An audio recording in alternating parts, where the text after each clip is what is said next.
মাঝরাতে মুরগির গিলা, তাও আবার সকালবেলা হাসপাতালে গিয়েছিলাম। হাসপাতাল থেকে এসেই জিউর জন্য সকালের নাস্তাটা করে দিলাম। এটা ছিল ওর সকালের নাস্তা, কিছুটা ভাত, মাংসের চপ, একটা ডিম পোস্ট, এইভাবেই ও খেয়ে থাকে।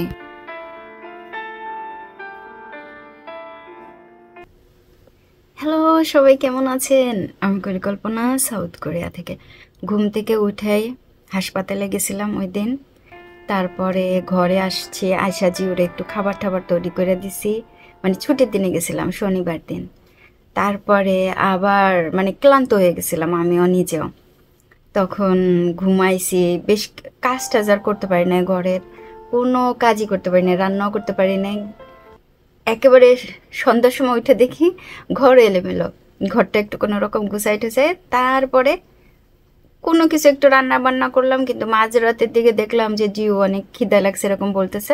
তারপরে রান্না করেছিলাম মুরগির গিলা। আর আজকে সকালে আমি খাইতেছি এই যে রুটি, এটা কিনে নিয়ে আসা হয়েছে এই রুটি, আর তার সাথে চা, আমার প্রিয় চা। আর এমনি যে কিনে নিয়ে আসছে একটা ব্রেড, এটা। তো সবাই কেমন আছেন? আপনারা সবাই কেমন আছেন? কোরিয়ান ছোট বড় সবাই যদি কোনো একটা কিছু খাইতে থাকে ভাই, তারা সস খুঁজবে। আর তা না হলে কচুজাং, সামজাং, তেনজাং, এই tomato ketchup, chilli sauce, chilli paste sauce সব খুঁজবে। এই ছাড়া ওরা খাইতেই পারে না। ওই দেখেন জিওর অবস্থা দেখেন, এইটা যে কিভাবে খুলবে। আমি বলতেছি এইখানে একটা আছে, ছোট্ট একটা ফেয়সি, একটা সিম্বল আছে ওইখানে দেখো। তারপরে এই যে খুললো, বুঝছেন? এত ভালোবাসে এই টমেটো কেচাপ খাইতে। আমার তো টমেটো কেচাপ সব সময়ই ঘরে রাখতে হয়। আর এই টমেটো কেচাপগুলো খোলার পরে এই যে ভিতরে যে পলিথিন বা এই যে এটা লাগানো, এইটা বেশ শক্ত থাকে।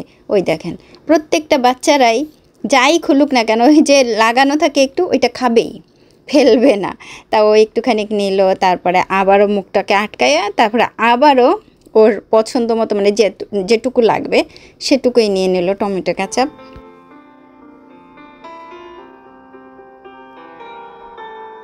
আমরা যে মাঝে মধ্যে অনেক ব্যস্ত থাকি, আবার মাঝে মধ্যে দেখা যায় যে বেশ কাজ থাকে না, ঘরে একটুও কাজ থাকে না। জিউকে সামান্য একটু রান্না করে দিতেই হয়, আর আমি যা ইচ্ছা তাই তো খাই। তারপরে আপনাদের দুলাভাইও ঘরে থাকে না বেশিরভাগ সময়ই। মাঝে মধ্যে আমি ভাতটা একটু করে দিতে পারি দুপুরে, সেই সময় নিয়ে যায়। আর মাঝে মধ্যে একেবারে নিতে পারে না, আর দুপুরে খাবারটা নিয়ে যায়, সেই ভিডিওটাও আমি মাঝে মধ্যে করে রাখতে পারি না। আপনারা সবাই আমার বড় আপার জন্য দোয়া করবেন, অবশ্যই যেন তাড়াতাড়ি সুস্থ হয়ে যায়। কারণ আমি বিশ্বাস করি যে মানুষের দোয়া অনেক বেশি কার্যকরী। যদি মন থেকে একবার দোয়া করে মানুষজন, সেই দোয়া অবশ্যই কবুল হয় বা সেই দোয়া অবশ্যই সফল হয়।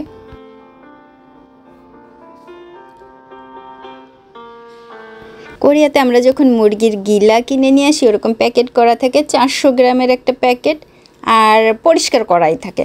তারপর আমরা বাসায় নিয়ে এসে ভালোভাবে একটু পরিষ্কার করে, তারপর গরম পানি দিয়ে বারবার করে ধুয়ে ছোট ছোট টুকরা করে নেই। কড়াইতে তেল দিলাম, 2-3টা তেজপাতা দিলাম। এবার মশলা দিয়ে দিচ্ছি। মশলায় ছিল শুকনা মরিচ বাটা, জিরা বাটা, আদা বাটা, পেঁয়াজ, রসুন, যা আছে সব কিছুই দেবো।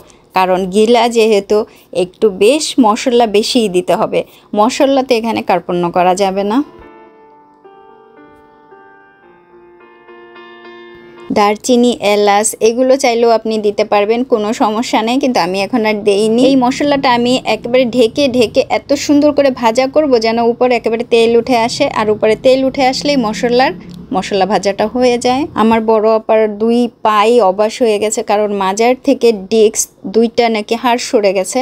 এটা বহুদিন ধরে হয়েছে, এবং এত চাপা স্বভাবের একটা মেয়ে, কথাই বলেনি, কাউকেই বলেনি। 1.5 মাসেরও বেশি একেবারে ফুললি বিছনাতে শোয়া, এবং অবস্থা খুবই খারাপ। আপনারা সবাই দোয়া করবেন অবশ্যই। তো এই যে আমার মশলা ভাজাটা কিন্তু একেবারেই হয়ে গেছে। এখন আমি এর ভেতরে দিয়ে দেব হলুদ আর স্বাদ মতো লবণ। ওইদিকে মুরগির গিলাটা খুব ভালো করে ধুয়ে কেটে বেছে এত সুন্দর সুন্দর টুকরা করে নিয়েছি, ছোট্ট ছোট্ট করে দিয়ে দিলাম একসাথে।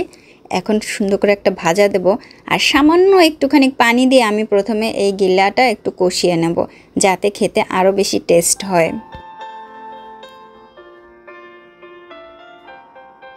বর্তমানে আমার বড় আপা হাসপাতালে ভর্তি আছে এবং ওই যে সাধারণ যে বেডগুলো আছে ওইখানে আছে, রুম পাওয়া যাচ্ছে না, সেজন্য একেবারে সাধারণ বেডে।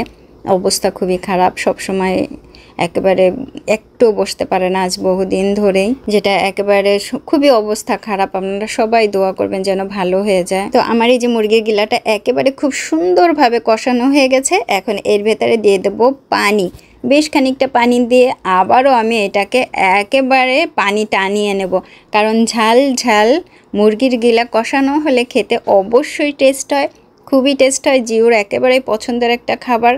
আমি বেশ খানিকটা পানি দিয়ে দিলাম। এই বোনটা হচ্ছে আমার একেবারে ইমিডিয়েট বড় বোন। আমরা বেশ কয়েক ভাই বোনের ভিতরে এই বোনটা আমার ইমিডিয়েট বড় এবং খুবই একা। ও যেহেতু একা থাকে, ওর ছেলেকে নিয়ে, ওর ছেলে একটা জব করতো কিন্তু বর্তমানে জবটাও নাই, খুবই অবস্থা খারাপের মধ্যে। এই দেখেন একেবারে পানি টেনে গেছে ঢেকে ঢেকে রান্না করতে করতে। এখন আমি এর ভেতরে দিয়ে দেবো জিরার গুঁড়া, দারচিনি, এলাচ, তেজপাতা, সামান্য গোলমরিচ গুঁড়ো করে রাখা। এই মশলাগুলো যদি এমনভাবে দেওয়া হয় যে মুরগির গিলা বা মাংস রান্না শেষের দিকে খেতে এত বেশি টেস্ট হয়।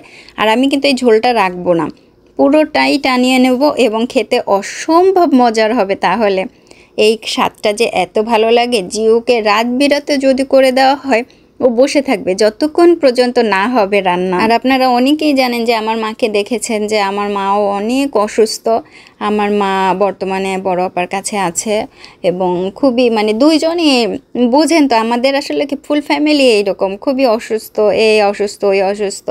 বড় ভাইয়ারা আসে মাঝে মধ্যে, এসে দেখে যায়, ওদের মতো করে ভাবিরাও আসে, কিন্তু সবাই ব্যস্ত এবং যারা অসুস্থ থাকে তাদের দেখারও আমার মনে হয় যেন কেউ নাই। অথচ বিশ্বাস করেন আমার বড় আপা ছেলেটা যখন ভালো জব করছে তখন প্রচুর লোকজনকে সাহায্য করছে, প্রচুর লোকজনকে, প্রতিবেশী এই ওই। এখন তারা কেউ আর আসে না। যদি টাকা খরচ হয়ে যায়, যদি কিছু দিতে হয়, অনেক টাকা নিছে, এ নিছে ও নিছে, ধার নিছে, এখন কেউ আর ফেরত দেয় না। দেখেন তো মুরগির গিলাটা রান্নাটা কত সুন্দর হয়েছে। তো এই যে এইভাবে রান্না করলে খেতে অসম্ভব মজা হবে এবং মজা হয় এবং ভালো লাগে খেতে। আমি ভাত নিয়ে আসছি জিওর জন্য, আর সাথে নিয়েছিলাম মুরগির গিলা। আমরা এক পাশ থেকে খাইছি অলরেডি কষানো মাংস, মানে কষানো তো মানে এই যে রান্না করা মাংসটাই দিয়ে দিলাম শসা আর কিছুটা দেশি পেঁয়াজ, এটা অনেক বেশি ভালো লাগে, আর একটু লবণ, তার সাথে লেবু। এই লেবুটার রসটা অবশ্যই দিতে হবে, জিও খুব পছন্দ করে লেবুর রস দিয়ে।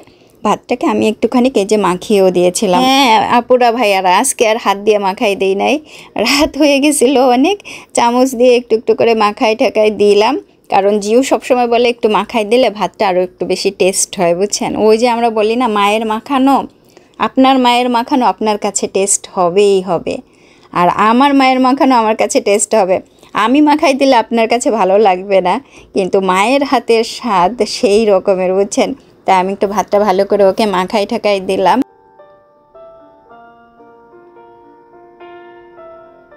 আমরা খুব করে চেষ্টা করতেছি একটা রুমের জন্য, হাসপাতালের যে কেবিনগুলো আছে খুব করে চেষ্টা করতেছি আজ বহুদিন ধরে, জানি না কি হয়, কারণ সব সময় এই যে রুমগুলো পাওয়া যাচ্ছে না, বা সবাই মানে সেই রুম নিয়ে থাকে, কেউ আর কেবিন ছাড়তে চায় না যারা বেশি অসুস্থ।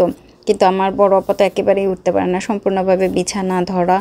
আমরা চাচ্ছি খুব করে একটা কেবিন জোগাড় হয়ে যায়। প্লিজ আপনারা সবাই দোয়া করবেন, কারণ অবস্থা খুবই খারাপ, আপনারা দোয়া করলে সুস্থ হয়ে যাবে।